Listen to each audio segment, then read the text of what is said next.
ஏசாயா 58 பாருங்க, பசி உள்ளவனுக்கு உன் ஆகாரத்தை பகிர்ந்து கொடு.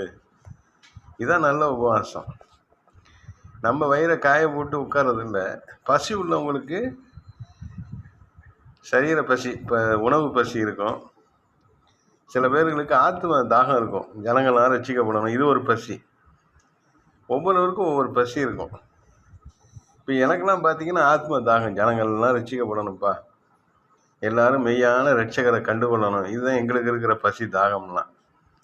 இப்போ நிறைய பேர் பார்த்தீங்கன்னா பசியில் இருக்கிறாங்க, அவங்களுக்கெல்லாம் உணவு கொடுக்க யாருமே இல்லை, விசாரிக்கவும் ஆட்கள் இல்லை.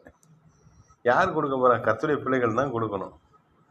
நம்ம ஆகாரத்தை பகிர்ந்து கொடுக்கும் பொழுது கர்த்தர் நம்முடைய ஜெபத்தை கேட்கிற தேவனாக இருக்கிறார். சிறுமைப்பட்டவர்கள் மேலே நம்ம சிந்தனை உள்ளவர்களாக இருக்கணும். பாருங்க, ஏசாயா 58:7 பார்க்கும் பொழுது இந்த உபாசனை என்னன்னு ஆண்டவர் சொல்றார். பசி உள்ளவனுக்கு ஆகாரத்தை கொடு. உண்மையான பசி இருக்கிறவன், உண்மையா கஷ்டப்படுறவன், உண்மையா வேதனையோடு இருக்கிறவன், அவனுக்காக ஜெபம் பண்ணு. உன்னால் முடிஞ்சது செய். கர்த்தர் உன் தேவையை சந்திப்பார்.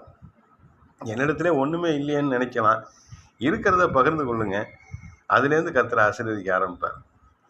கர்த்தர் இல்லாத இடத்துல தான் எல்லாத்தையும் உண்டாக்குனார். அவர் வார்த்தை வந்தால் எல்லாமே நடக்கும். நீங்கள் ஏதோ ஒன்றுமே இல்லையே, நம்ம என்ன செய்ய போகிறோம் நாளைக்குங்கிறது இல்லை, நாளை நாள் அவர் பார்த்துக்குவார். இப்போ இருக்கிறது உண்மையான கர்த்தர் நம்மளிடத்தில் அனுப்புகிற பசி உள்ளவனுக்கு அதை பகிர்ந்து கொடுக்கும் பொழுது நம்மளை பசி இல்லாமல் எல்லா தாகத்தையும் தீர்த்து எல்லா உணவையும் கொடுத்து நம்மை ஆசீர்வதிப்பார். நம்ம உயர்த்துவார், நம் தேவைகளை அவர் சந்திப்பார். ஏன்னு சொன்னால் கர்த்தர் ஒவ்வொரு ஆத்துமாக்களையும் நேசிக்கிற தேவன். அவரே பரத்துலேருந்து கொடுக்கலாம், ஆனால் உங்கள் மூலமாக அவர் கொடுக்க விரும்புகிறார். உங்கள் மூலமாக நன்மை செய்ய விரும்புகிறார். உங்கள் கைகள் நன்மை செய்கிற கைகளாய் மாற வேண்டும்.